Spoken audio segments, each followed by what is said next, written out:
My dad suspended me until I apologized to my sister. I just said, fine. The next morning, she smirked until she saw my empty desk and resignation letter. Hey Reddit. My dad suspended me without pay for 2 weeks because I undermined my sister's authority at the family company. I didn't beg, didn't argue, just said fine and walked out. The next morning, my sister was smirking until she saw my empty office and resignation letter. 3 months later, they were begging me to come back. By then, their entire company was collapsing. Here's how it went down. I'm Jordan, 32 male, and I spent 6 years as project director at Sterling Development Corporation in Chicago. Not some entry-level position either. I ran the entire architectural division. Every major project that made money for the company in the past half-decade, that was my work. The sustainable housing development that won 3 industry awards? Mine. The modular construction system that cut building time by 40%? Also mine. Started at Sterling right after graduation at 26, making $58,000 as a junior architect. First year, I redesigned a failing residential project in Naperville that saved the company $340,000 and got promoted to senior architect. By year 3, I was project director making $94,000 plus bonuses, managing 12 architects and engineers. By year 5, my division generated 68% of the company's revenue, roughly $59 million out of $87 million annually. My office had floor-to-ceiling windows overlooking the Chicago skyline, not because I was born into it, but because I'd earned it through 80-hour weeks and turning impossible deadlines into finished buildings. The walls held my architectural degree from Illinois, my structural engineering certification, and 5 industry awards. One wall featured photos of completed projects: the Riverside Eco Complex, the Morrison Tech Campus that won the 2022 Green Building Award, the Lakeshore Luxury Residences featured in Chicago Magazine. Another wall displayed prototypes of innovations I'd developed: the Echo Frame System, thermal regulation panels, modular foundation system. I'd built something real there, a team that respected the work, a portfolio that proved sustainable luxury wasn't just marketing, a reputation that opened doors. And my dad, Patrick, the CEO and founder, treated all of it like it belonged to him by default. See, Sterling Development is a family business. Patrick started it 30 years ago doing small residential projects in the suburbs. Now we do luxury eco-homes for tech executives and custom commercial buildings for corporations with too much money. Last year's revenue was around $87 million, which sounds impressive until you realize we should be clearing $120 million based on our project pipeline. The difference? My sister Vanessa. Vanessa, 29 female, is Vice President of Client Relations. A title that sounds important until you realize she got it at 25 with 0 industry experience. Her degree is in communications from a mid-tier private school that cost Patrick $180,000 in tuition. She's never designed a building. She's never managed a construction crew. She's never done a structural load analysis or reviewed a permit application. What she can do is smile at rich people and promise them things that are physically impossible to deliver. The pattern started her first month on the job. She promised a client in Winnetka a custom edition in 6 weeks, during winter in Chicago, when concrete won't cure properly below 40 degrees. I had to personally negotiate with the client, explain the weather constraints, and extend the timeline to 4 months. The client was pissed, but understood the physics. Vanessa got to keep her commission.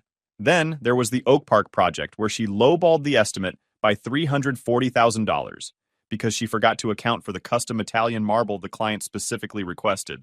I found cost savings in other areas, negotiated better rates with suppliers I'd built relationships with, and brought it in only $80,000 over her original budget. Patrick praised her for landing such a profitable project. My favorite was the Evanston disaster. Vanessa promised a client we could build on a lot that hadn't been surveyed yet.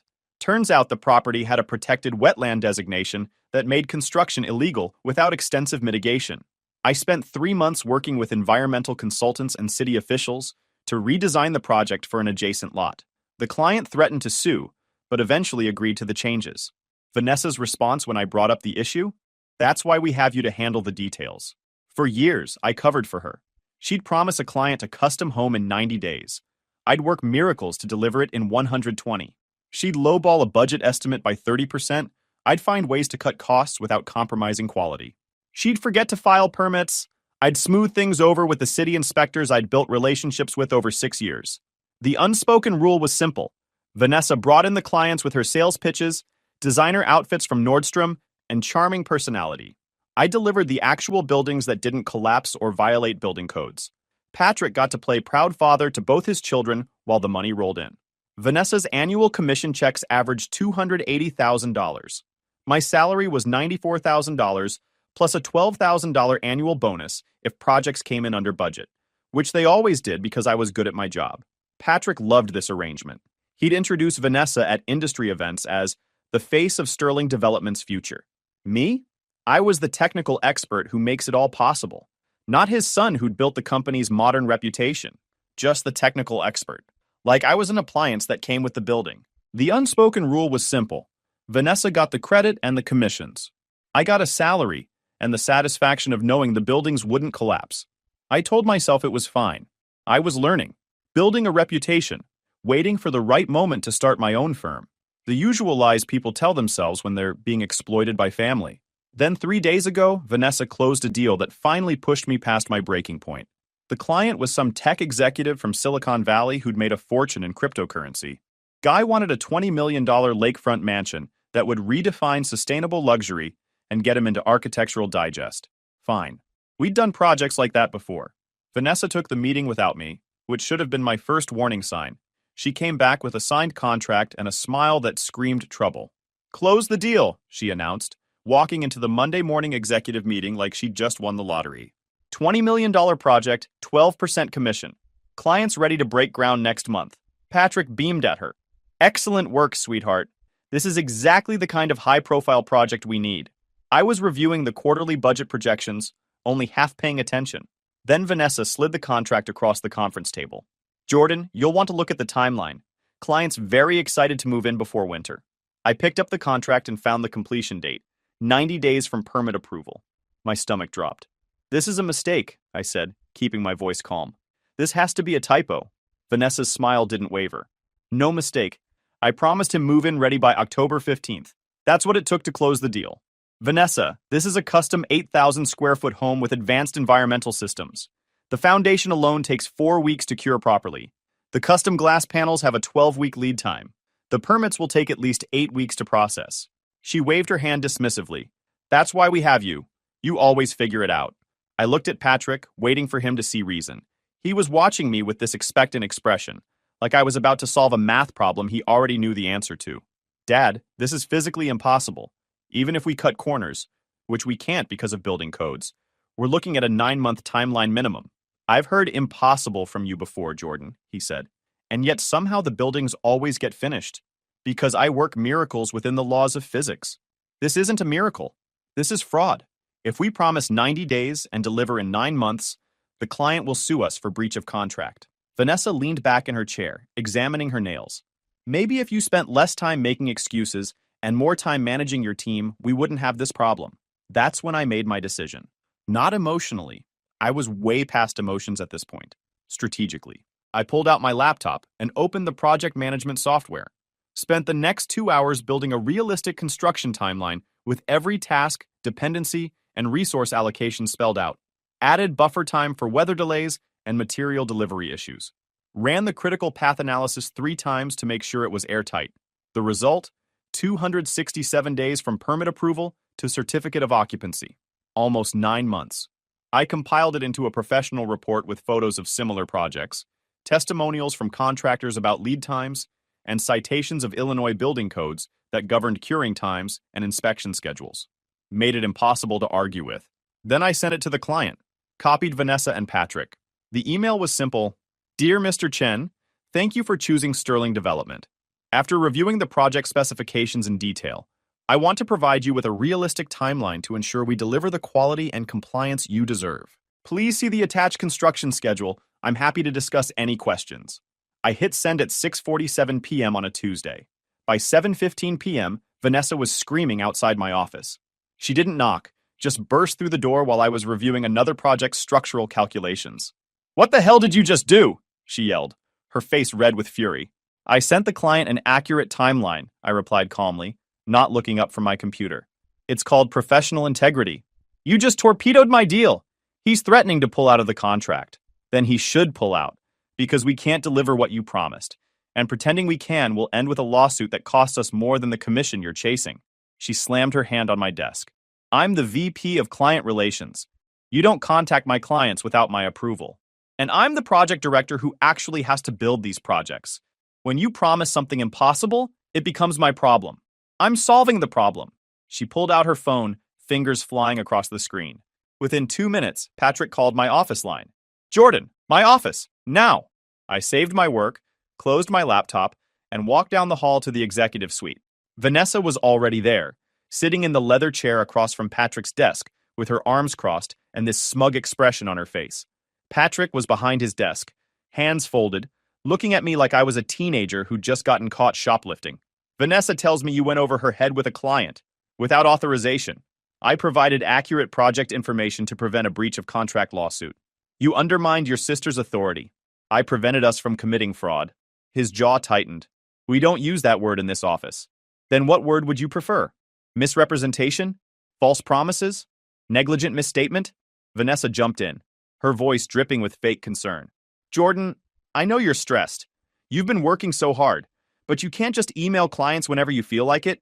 There's a chain of command. The chain of command doesn't override the laws of physics, Vanessa. Patrick stood up, a power move he used when he wanted to intimidate people.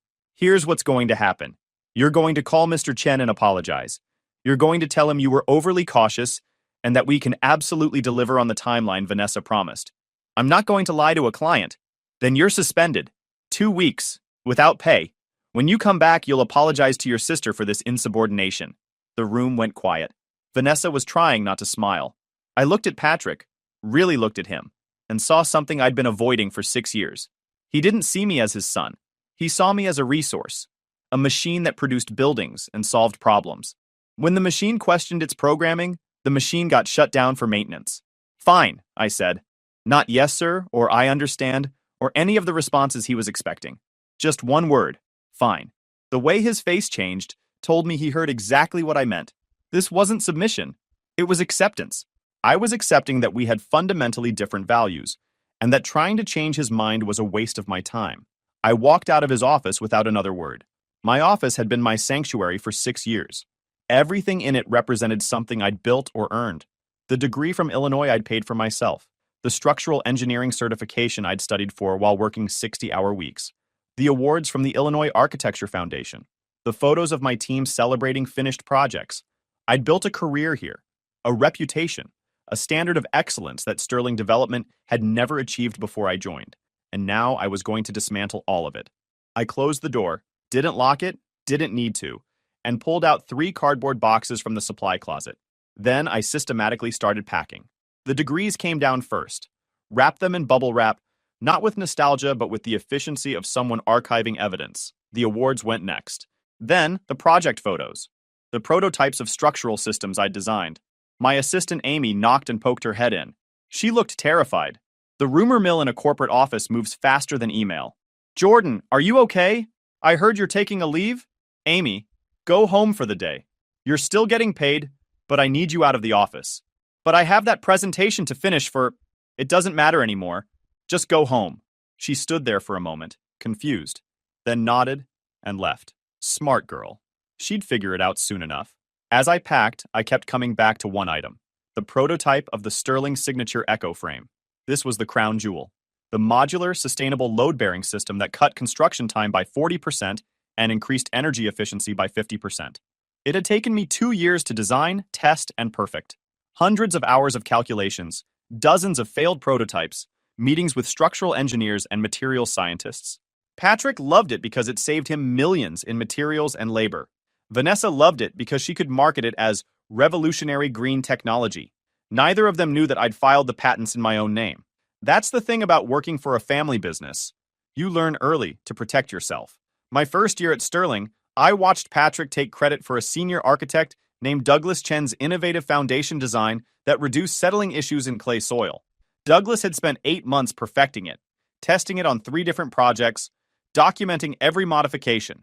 Patrick presented it at an industry conference as Sterling Development's breakthrough approach to challenging soil conditions. Didn't mention Douglas once. Douglas quit 3 months later and started his own firm. Patrick kept using the design without compensation or attribution. I learned the lesson immediately. Started documenting everything in my second year. Every innovation, every process improvement. Every design modification that made projects faster or cheaper, kept detailed lab books with dates, sketches, calculations, the kind of documentation that holds up in patent applications. Year 3, I met Patricia Kim, an intellectual property attorney who'd handled architectural patent cases. We met at an Illinois Architecture Foundation event. She handed me her card with a knowing smile. "Document everything," she said, "and consider filing provisional patents before showing anyone your work." That conversation changed everything. I set up my own LLC, Sterling Innovations, LLC, using Sterling intentionally to avoid suspicion. Cost me $800 to file with Illinois. Started routing patent applications through the LLC rather than Sterling Development. The Echo Frame system took 2 years to perfect. Started with a basic concept. What if load-bearing walls could be modular and manufactured off-site? Spent weekends sketching designs, running simulations, calculating load distributions. Used my own money, about $14,000, to build prototypes and test them at a lab in Schaumburg. Filed the provisional patent application in my 3rd year, before ever mentioning the system to Patrick.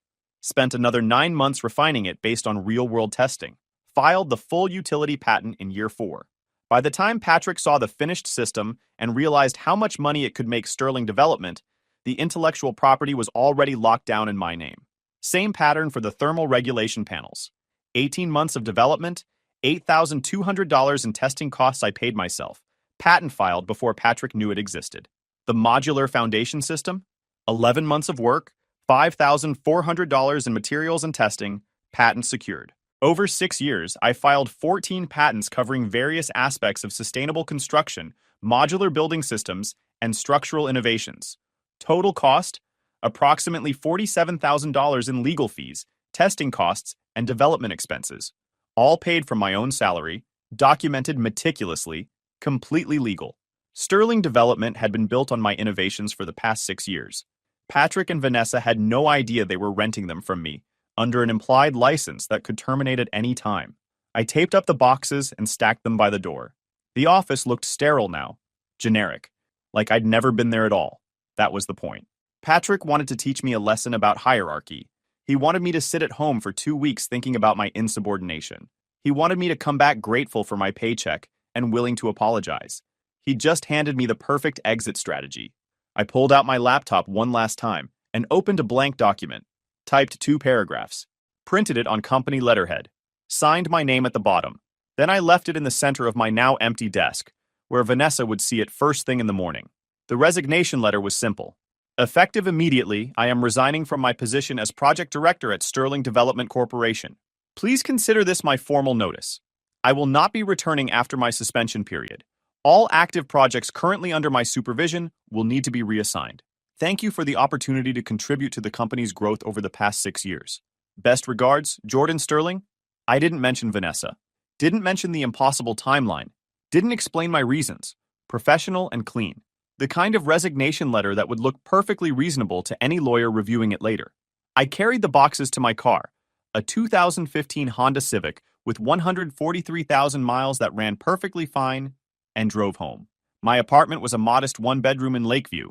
Nothing fancy, but it was paid for with money I'd earned, and nobody could take it away from me. That night, I pulled out files I'd been organizing for the past 2 years. Patent documentation for the Echo Frame system. Licensing agreements I'd drafted but never executed. Contact information for competitors who'd tried to recruit me over the years. A business plan for my own architectural consultancy I'd written during slow weekends. I'd been preparing for this moment longer than I'd realized. Some part of me always knew it would end this way. Around 9 p.m., my phone started ringing. Vanessa. I declined the call. She called back immediately. Declined again. Then Patrick called. Then Vanessa again. I turned off my phone and went to bed. Slept better than I had in months. The next morning, I woke up at 6 a.m. out of habit. Made coffee, went for a run along the lakefront, came back and actually ate breakfast instead of inhaling a protein bar in traffic. My phone was still off. I turned it on around 10 a.m. just to see what had happened. 47 missed calls, 32 text messages, 15 voicemails. The texts were a progression from confusion to panic. Vanessa, where are you? We have the client meeting at 9. Vanessa, this isn't funny. Call me back. Vanessa, Jordan, answer your phone right now. Patrick, we need to discuss your resignation. This is unacceptable. Patrick, call me immediately. We can work this out. Amy. Jordan, everyone's freaking out. They found your letter. What's happening? The voicemails were even better. I listened to them while making a second cup of coffee. Patrick's voice trying to sound calm but failing. Jordan, I think we both said things in anger yesterday. Let's talk this through like adults. The suspension was an overreaction. Come back to the office. Vanessa, not even trying to hide the panic. You can't just quit. We have 6 active projects that you're managing. This is so selfish. The Sterling development attorney, a guy named Harrison. Mr. Sterling, this is Harrison Webb from the legal department.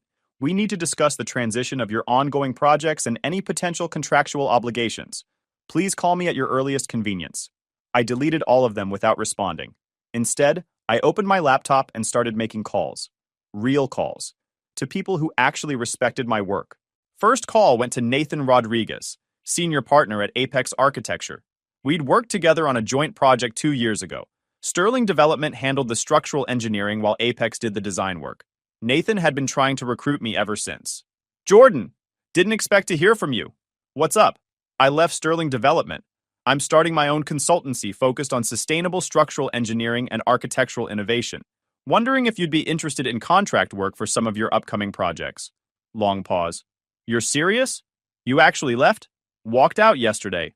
I've got proprietary systems for modular construction and sustainable design that could cut your project costs by 30% while improving efficiency. Interested? Hell yes, I'm interested. When can we meet? We set up lunch for the next day. 2 hours later, I had meetings scheduled with 4 other firms. By the end of the week, I had 3 signed contracts for consulting work at $200 per hour, more than I'd been making at Sterling Development when you factored in all the unpaid overtime. But that was just the beginning. The real move was the patents. I called my attorney, a sharp woman named Patricia, who specialized in intellectual property law. I'd been working with her for 2 years, setting up the LLC and filing patents for every major innovation I'd developed. Patricia, it's time. I want to start licensing the EcoFrame system to Sterling's competitors. You sure about this? Once you do this, there's no going back. I'm sure. Draft the licensing agreements. Market rate plus royalties. And send a cease and desist to Sterling Development for any unauthorized use of my patented systems. That's going to hurt them. They've been using your designs as their flagship product. I know. That's the point. It took Sterling Development exactly 4 days to realize they were in serious trouble. The first sign was the Highland Park Estates project, a luxury development of 8 custom homes that were halfway through construction. All of them used the EcoFrame system. The general contractor called me directly on day 3. Jordan, it's Mike Chen from Lakeside Construction. We've got a problem on the Highland Park project. The engineering team is asking about the EcoFrame specifications, and nobody at Sterling can explain how the load distribution works. That's because I designed it, and I don't work there anymore. They're saying they can finish without you, but the junior architect they assigned doesn't understand the structural calculations. He wants to switch to traditional steel beams. That'll double your material costs and add 6 weeks to the timeline. I know, which is why I'm calling you. Can we hire you directly as a consultant to finish the project? I quoted him my consulting rate. He agreed immediately. I drafted a contract that specifically noted I was an independent consultant, not a Sterling Development employee. Mike called me back 2 hours later, sounding stressed. Jordan, I just got a call from Patrick Sterling. He's threatening to sue me if I hire you for this project. On what grounds? I don't work for him anymore. I'm a private consultant, and you're a private contractor. He has no standing. He's saying you're using proprietary company information. I almost laughed. Mike, I'll send you documentation proving I own the patents for the EcoFrame system. Sterling Development has been using my intellectual property under an implied license that terminated when I resigned. If anything, they're the ones using proprietary information without authorization. Silence. You're telling me Patrick doesn't own the design for his flagship product? Correct, I do. And I'm about to make that very clear. That afternoon, Patricia sent the cease and desist letter to Sterling Development via certified mail.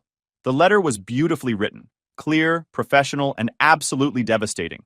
It informed them that all patents for the EcoFrame system were owned by my LLC, that my resignation terminated any implied license for their use, and that continued use without a formal licensing agreement constituted intellectual property theft. The letter included a list of all active Sterling Development projects currently using my patented systems, along with documentation proving my ownership. It also offered a licensing agreement at market rates, $50,000 per project plus 3% of project revenue in ongoing royalties. Patrick called me within an hour of signing for the certified letter. I let it go to voicemail. His voice was different now. Not angry, scared. Jordan, we need to talk about this cease and desist letter. This is absurd. You developed those systems while working for Sterling Development. The company owns that intellectual property. I called Patricia. Can I respond to this? Sure. Keep it professional. Don't admit anything. Don't make threats. Just state facts. I sent Patrick an email. Not a call, an email. So everything would be documented. Patrick, I developed the Echo Frame system and all associated innovations on my own time, using my own resources. All patents were filed through my personal LLC before any implementation at Sterling Development. You were operating under an implied license during my employment. That license terminated with my resignation. If you wish to continue using the systems, we can discuss a formal licensing agreement. Alternatively, you can redesign your active projects using alternative systems. Best regards, Jordan. His response came back in 4 minutes. All caps. This is extortion. I will not be blackmailed by my own son. I didn't respond. Just forwarded the email to Patricia with a note. Please document for any future legal proceedings. Over the next 2 weeks, I watched Sterling Development fall apart in slow motion through industry contacts who kept me updated. The Highland Park project stalled completely on day 6. The junior architect Patrick hired, a recent graduate named Kevin who'd worked for me for 8 months, tried to redesign the structural system using traditional methods. Poor kid was way over his head. I'd trained him well enough to follow my designs, but he didn't have the experience to create alternatives from scratch. Mike Chen, the general contractor, sent me daily updates, even though I hadn't asked for them. Day 7. Kevin's proposed using standard steel I-beams instead of the Echo Frame. Material costs just jumped from $340,000 to $680,000. Clients are freaking out. Day 9. Had to halt construction. Kevin's calculations don't account for the thermal expansion in the custom glazing system. If we build this the way he's specifying, the windows will crack within 6 months. Day 12. 3 of the 8 homeowners have threatened to pull out. Their deposits are in escrow, but they're lawyering up. Each message was another nail in Sterling's coffin. The lakefront mansion Vanessa had promised in 90 days? That project imploded spectacularly on day 10. The tech executive who'd signed the contract hired a forensic construction consultant to review the timeline I'd sent him versus what Vanessa had promised. The consultant's report was brutal. Documented that Vanessa's timeline was physically impossible even with unlimited resources and perfect weather conditions. The lawsuit hit on day 14. Filed in Cook County Circuit Court, case number 2-024L003847. I pulled the public filing out of curiosity. The claim was devastating. Fraudulent inducement, breach of contract, negligent misrepresentation. The client wasn't just seeking return of his $800,000 deposit, he was claiming $2, $4 million in consequential damages for having to cancel his planned relocation from California. I heard through a mutual contact at the title company that Patrick had to take out a $3 million bridge loan using his personal lake house as collateral, just to cover legal defense costs and potential settlement. The interest rate was 9.5% because his credit had taken a hit when Sterling Development missed payments to 3 different suppliers. The Arlington Heights commercial project, a $6.2 million office building that was 60% complete, ground to a halt on day 16. That one hurt because I genuinely liked that client, a small tech company that was growing and needed their own space. The project used the Echo Frame system for the load-bearing interior walls. Without me there to supervise, the framing crew didn't understand the installation sequencing. They installed panels in the wrong order, which compromised the structural integrity of the entire West Wing. The structural engineer on that project, a guy named Tom Bradshaw who'd worked with me on 4 previous builds, called me directly. Jordan, I had to red tag the whole west section. They're going to have to tear it down and rebuild. We're talking $340,000 in rework, plus another 8 weeks on the schedule. The client's demanding Patrick cover the costs since it was Sterling's design error. It wasn't a design error, I corrected. It was an installation error, because Patrick put an untrained architect in charge of a complex structural system. You want to consult on the fix? I can bring you in as an independent expert. Send me the contract. My rate's $200 an hour. Tom hired me that afternoon. I spent 4 days on site supervising the demolition and rebuild of the West Wing, teaching the framing crew the proper installation sequence.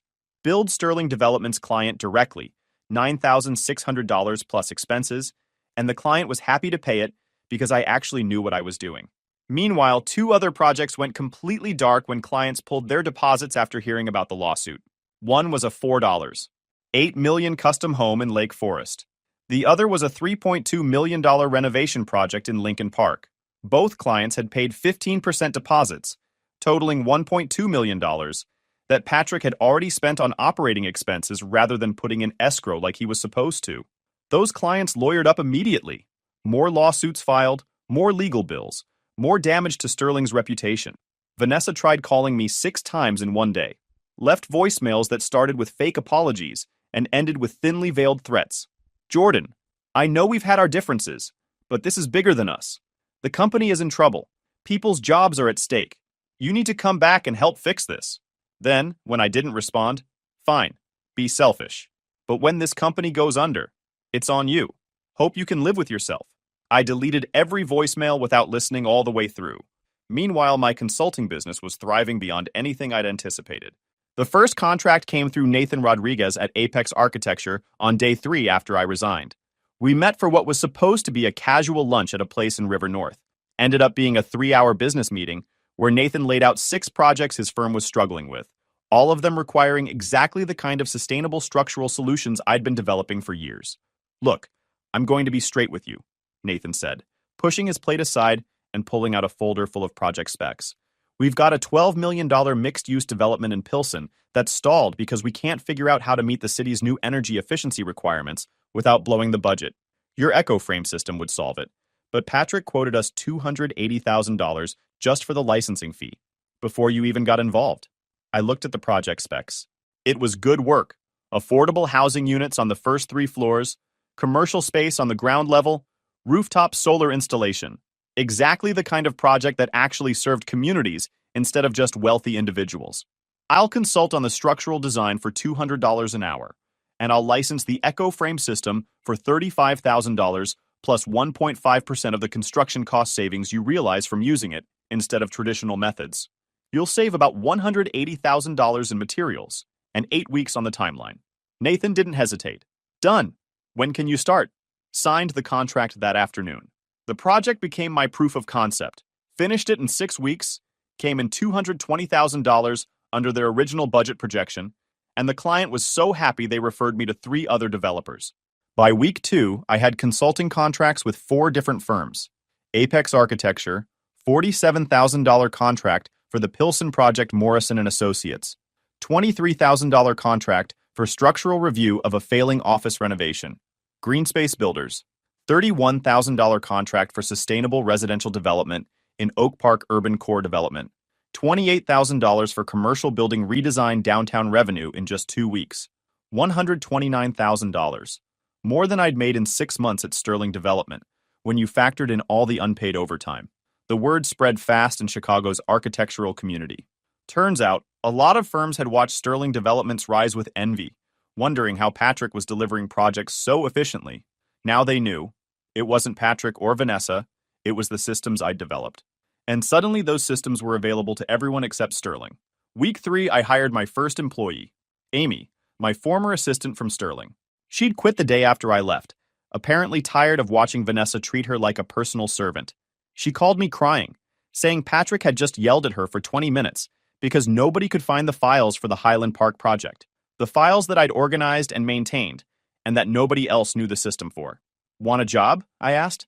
Yes, please. When? Tomorrow.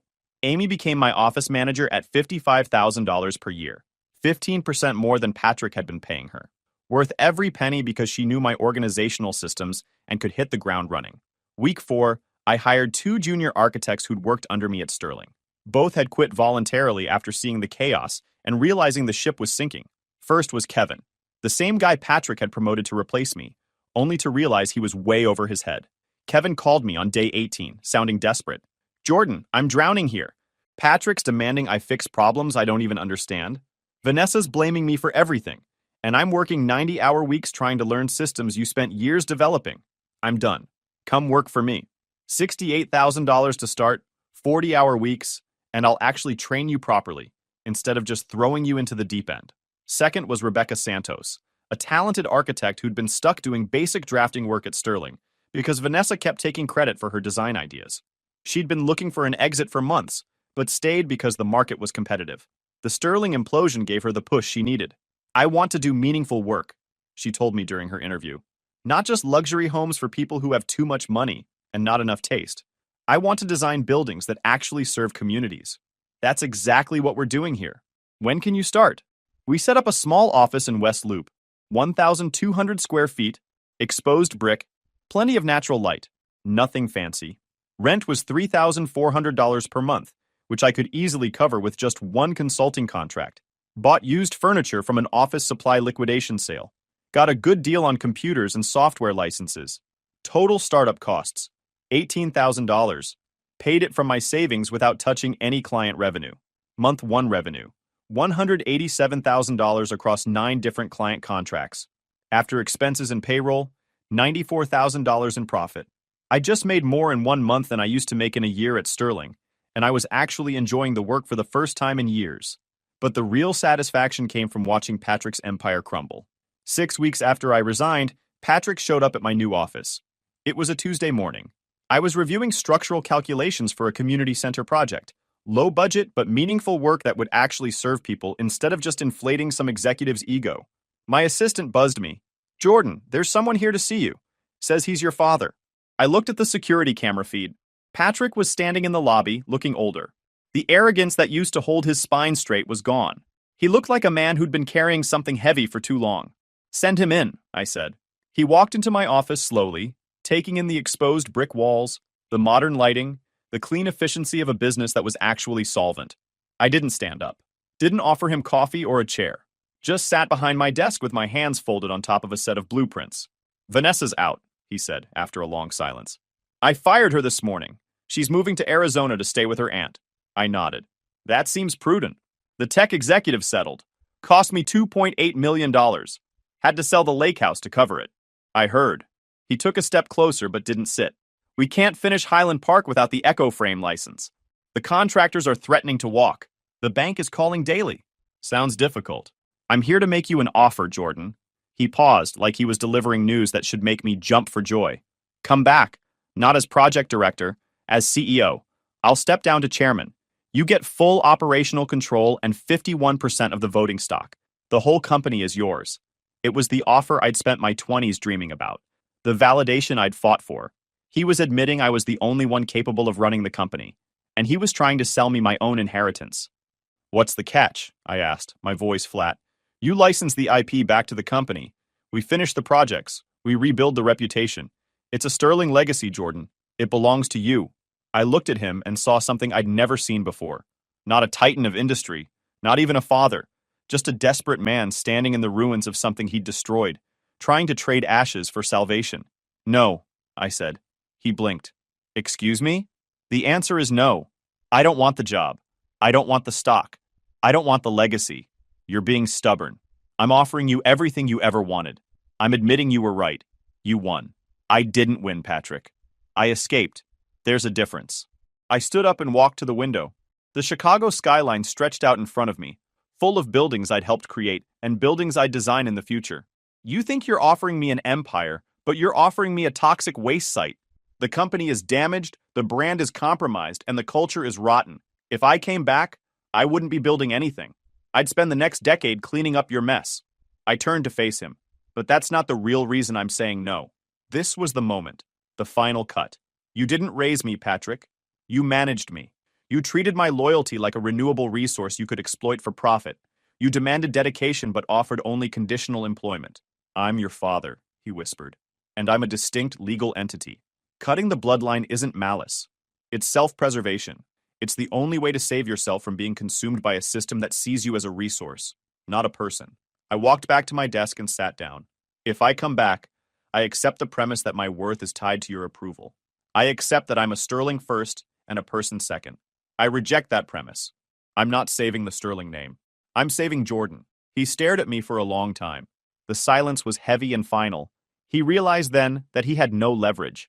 Couldn't fire me, couldn't disown me, couldn't even guilt me because I'd closed the account. "What will you do?" he asked finally. "With the patents? I'll license them to other firms, competitors. builders who pay their invoices and respect their architects. The Echo Frame system will build thousands of homes, Patrick. Just not yours. He nodded slowly. Didn't say goodbye. Just turned and walked out of my office, shoulders slumped, heading into a future he hadn't planned for. I watched him go through the window. Didn't feel sad. Didn't feel triumphant. Just felt clear. I turned back to my desk. The blueprints for the community center were waiting. A project that would serve actual people, built on a foundation I'd poured myself. I picked up my pencil. The line was straight. The structure was sound. And for the first time in my life, the design was entirely mine. Guys, we are so close to hit 100,000 subscribers on this channel. If you are not subscribed to the channel, please consider subscribing. It really helps hit that 100,000 mark. Thanks for making this dream come true.